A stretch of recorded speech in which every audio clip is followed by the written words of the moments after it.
Hi Aquarius, how are you? Welcome back to my channel. My name is Nina, otherwise known as Sinfulpluto.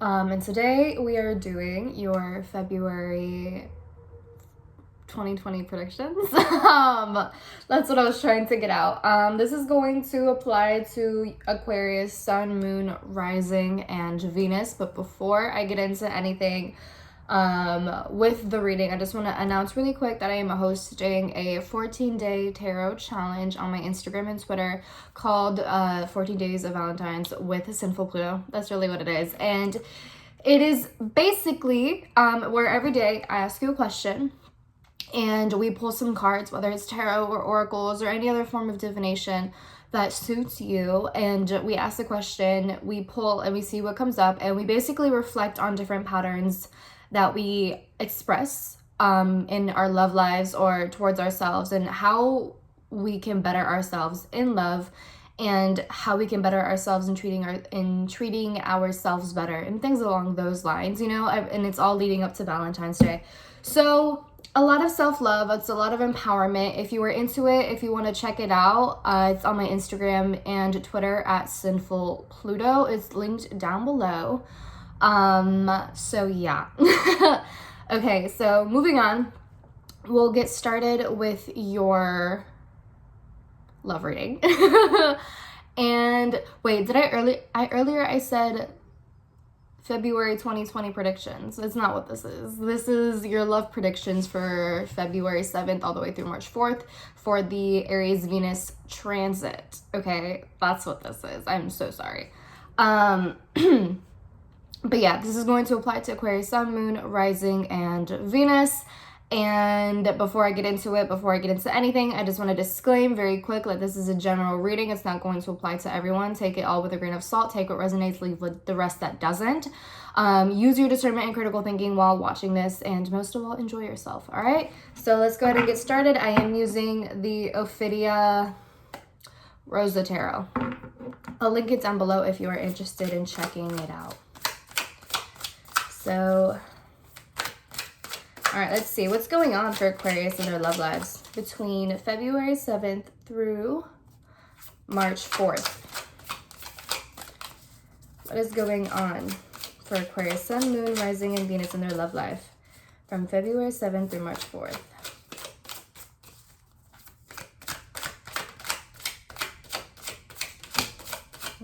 All right, I got two cards that fell out already. All right, we have the Nine of Cups reversed and the King of Wands. Okay, I guess. We have the Ace of Wands, and then under that is the Two of Wands reversed. Okay.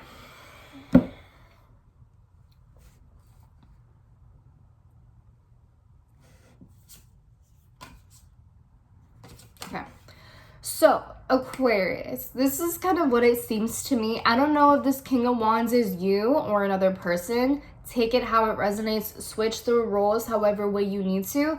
But here's kind of what I see. With this Nine of Cups reversed, I see a little bit of emotional dissatisfaction, feeling frustrated because some sort of wish didn't come true in your love life, however that might resonate or relate to you. This to me kind of feels like a little bit of like bratty energy, because it's like wanting instant gratification, wanting everything to go your way, not really wanting to put in the work towards something. The Nine of Cups reverse can also signify overindulgence in something. So for some of you, you could be overindulging in something relating to your love life, maybe overindulging in too much sex, or in too much dating or anything. And not to say like it's wrong to like have sex or anything like that, but I'm saying like, you know, there's always a balance between too much and too little. You know what I'm saying? So I feel that for some of you, there might be some sort of issue with overindulgence. If not, it might be some sort of issue in relation to wanting something too easily, wanting something too quickly, not wanting to work towards something, just like wanting it to fall in the palm of your hand without lifting a finger.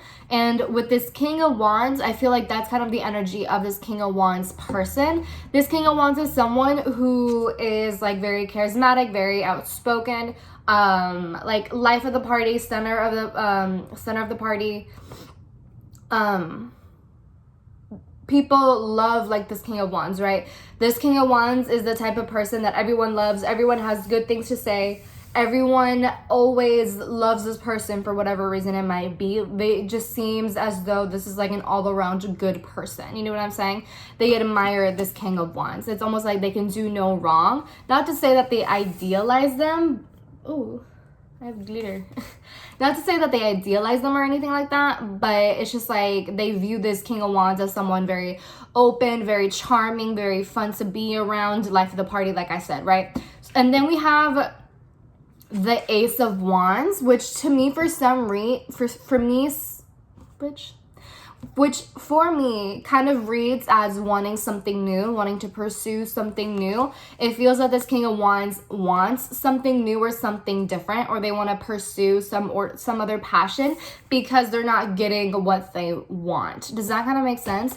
It kind of just feels like, oh, they're not, things aren't being given to them in an easy way, so they're not going to work for it, so they're going to find it elsewhere. Because with this King of Wands, it kind of gives me this energy of like arrogance and like knowing that this person is very hot. Like the King of Wands knows they're attractive. They know that they're like hot shit or whatever.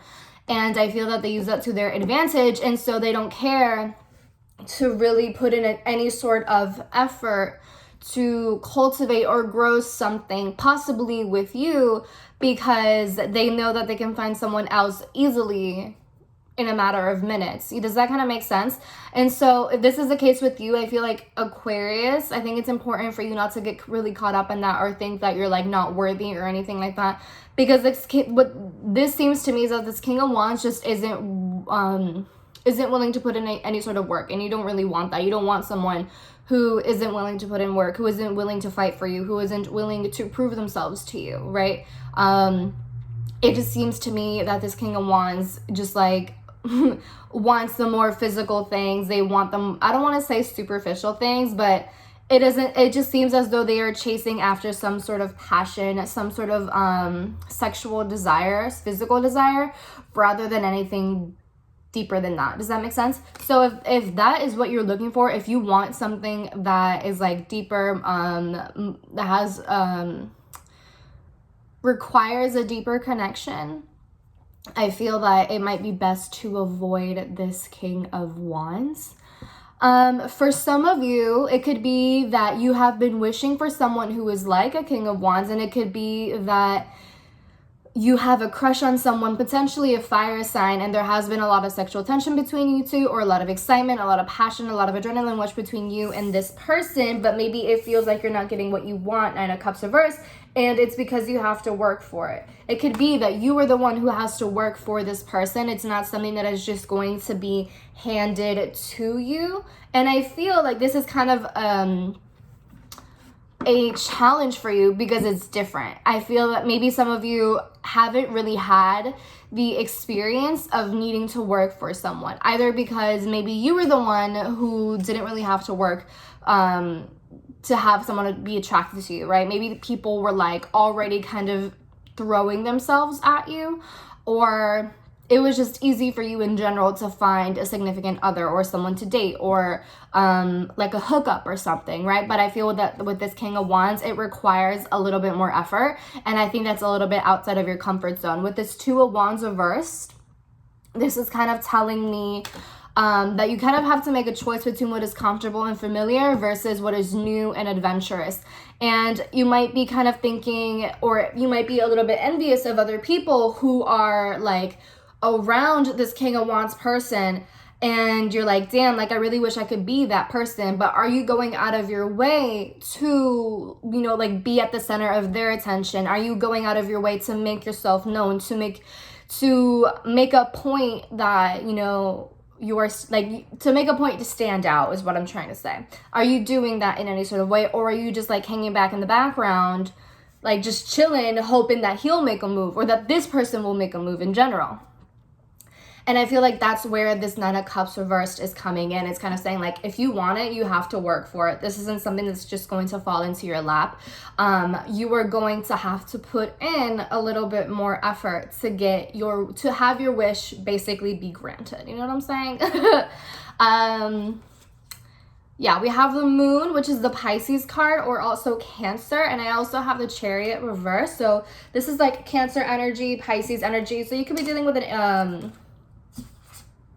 you could be dealing with a Pisces or a Cancer. Maybe that's the person that you're crushing on. Again, you could be potentially crushing on a fire sign with that King of Wands. Let's see. So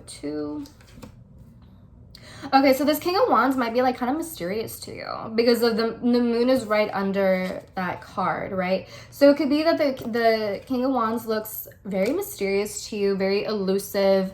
You want to know more about them, and I think that's why you're so into them, because there's so much to uncover, because I feel that some of you kind of see through the mask that they portray, right? The mask of being the center of the party, the life of the party, the person who is very charismatic, charming, fun, outgoing, everyone loves them, you know, that kind of vibe. But I feel that you see that there is more to this person than meets the eye, and I feel like that's why you're so interested in them. And you're like, ooh, this person's different. Of course, in fucking Aquarius fashion, you love anyone who's different. And I really feel that you are encouraged to make some sort of move, to take initiative, to be direct, to be assertive, and to like find a way to basically stand out, okay? With that Chariot card, you have to move forward and you have to be focused and not let the opinions of other people or these other like people who are trying to get this person's attention to get in your way, okay? Don't worry about them. Worry about you standing out. Does that kind of make sense? Because at the end of the day, these bitches don't matter.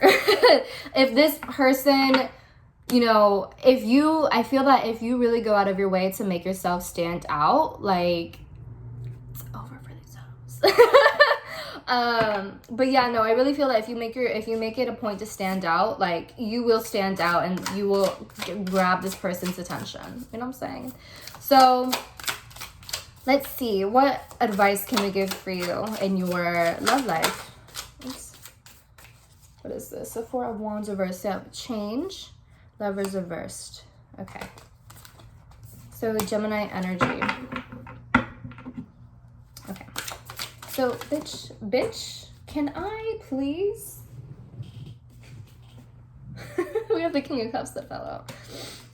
So this person could also potentially be a water sign. Or maybe it's you, I don't know. All right, so what advice can we give Aquarius in terms of the situation, regarding the situation between February 7th through March 8th? No, March 4th. Oh my God. I'm just all over the place. All right, what advice can we give Aquarius regarding the situation? Bottom of the deck is the King of Cups. Again, all right. We have the Six of Cups reversed. We have the Nine of Swords, and we have the King of Cups. Under that is the Nine of Pentacles. All righty, kids. Here's what we have to do. Let me stop. Okay, here's what we have to do. First, you have to make yourself seem emotionally available, Aquarius, okay? I know that's something that you don't like to do. You like to seem aloof, and you, like, I know, okay, so Aquarians have this thing, and I do it too because I'm an Aquarius moon. Aquarians have this thing where they're, like, massively crushing on someone. They ignore the fuck out of them, and it's fucking weird. They're like, ooh, I like you. I'm gonna ignore you now. So weird. And I feel like it's because we don't want to seem stupid, we don't want to look silly, we want to portray like this aura, this air of like being aloof and cool and like indifferent and that we don't have feelings or whatever. But I would really encourage you, Aquarius, to allow yourself to make yourself emotionally available, to make yourself seem emotionally available, to open yourself up to this person. Allow yourself to be a little bit vulnerable with this person rather than just running away. Okay? It's really important for you to be mindful of working yourself up and making yourself anxious over thoughts that, you know, you have a part in controlling, if that kind of makes sense. We have the Nine of Swords. We have the Nine of Swords, which is overthinking, insomnia. It is anxiety. So this card to me says that it's really important that you get a grip on your thoughts, okay? And that sounds a lot easier said than done. But whenever you find yourself kind of spiraling and like asking yourself all of these questions and then just going down a rabbit hole about, you know, just like asking yourself all of these anxiety-induced questions, you know, take a breath, take a step back, take a breath, and really just like calm yourself down and disconnect yourself from those anxious thoughts so that you don't end up discouraging yourself or try to run away from it. You know what I'm saying? Out of fear of rejection or just fear in general. You know what I'm saying? Be mindful of the anxiety that you allow to engulf you is kind of what I'm trying to say. And obviously, you know, we're human. We all fear rejection. Like, I get that. But we can't always run away from it. We can't always run away from fear, because then we don't really learn. We don't really, you know, progress as individuals. You know what I'm saying? And with the Six of Cups reversed, this is telling me that for some reason, this is really telling me that you need to be taking initiative. Six of Cups reversed talks about like staying in the past, not wanting to move forward. It could be that this is saying how you need to grow out of really bad habits in terms of your love life. You need to grow out of old like mindsets or old beliefs. And the Six of Cups reversed also tells me like you need to grow up in some sort of way, if that kind of makes sense. It could also be that you need to move on from someone from the past. Move on from something from the past. Maybe it's like move on from a past ex, move on from a past situation, move on. Like, if you are still dwelling or lingering on some past heartbreak and kind of using that as an excuse to like never put yourself in a vulnerable position again, or put yourself in a position to like be in love again, or whatever the case might be, then I feel like that's something that, you know, should be acknowledged and it should be worked through. Not to say that you are not allowed to have your feelings and that you are not allowed to, you know, like feel whatever it is that you feel, you know what I'm saying? But if you're just like lingering and dwelling and preventing yourself from really like entirely healing from something, or preventing yourself from, you know, finding or being receptive to love again because of past experiences, I would really encourage you to work through it, okay? Obviously, it's so much easier said than done, and it's a process, but I feel that, you know, the past is the past. We can't change the past, and we have the choice to change our expectations. We have the ability to outgrow these mindsets and beliefs and conditioning. Is it going to take time? Absolutely. It always does. But we have to be the ones to take the first step towards changing our mindsets and changing our beliefs and changing our expectations in terms of love or anything else, really. You know what I'm saying? So that's really the advice that I have for you. And I have the King of Pentacles, which is saying, you know, have some patience. Have patience and be consistent, okay? If you really want this King of Wands person, if this person really interests you, if you really think that they are worth it, then, you know, you have to put in the work. It's not going to be something where it's instantly gratifying. Nine of Cups reversed, okay? You have to put in the work. And you have to be very patient and very diligent and very consistent with it. It's not something that's just going to happen overnight. And I know that Aquarius, you're kind of the type where like you're a very erratic sign in terms of like you lose interest and then you gain interest. Like it's difficult for people to keep your interest, either because you run away from your feelings or because they just bore you very quickly. And if this person has maintained your interest for a long time, and if you have been crushing on them for a while, then working through it would be worth it, wouldn't you say? You know, being patient with yourself and with the other person and taking things slow would be pretty ideal, right? So I really think that is such a huge thing. Consistency, I think, is such a huge thing with this card, especially for you, Aquarius, is that you have to show consistent effort and like consistently find ways to stand out. Because if you're just like giving up on it and then like one day being like, you know what, fuck it, I don't give a fuck, I don't actually want to be this person, and then the next day you're like, no, I'm actually like utterly in love with them, please like give me attention. If you're just gonna be really hot and cold, if you're gonna be really up and down about things, like, you know, you might just end up hurting this person's feelings or wasting their time. You know, it's not fair to expect someone to kind of just take your up and down, your hot and cold sort of shit. It's really not fair. So that's just something to be mindful of, okay? Yeah, that's really what I have. Can I talk, bitch? That's all that I have for you, Aquarius. I hope it resonates in some way. I hope it was helpful for you. Let me know in the comments down below all of your feedback. Give the video a thumbs up, share with your friends, family, loved ones, or anyone else who needs to hear this message. Subscribe to the channel, hit the bell notification to know when I upload my videos, and if you want to find me on Instagram or Twitter, you can do so on... You can do so at Sinfulpluto. The username is Sinfulpluto. If you want to book a personal reading with me, you can do so at sinfulpluto.com. The link will be down below. And that is all, darlings. I hope this was helpful. I hope you gained something out of it. And yeah, I'll talk to you later. Bye.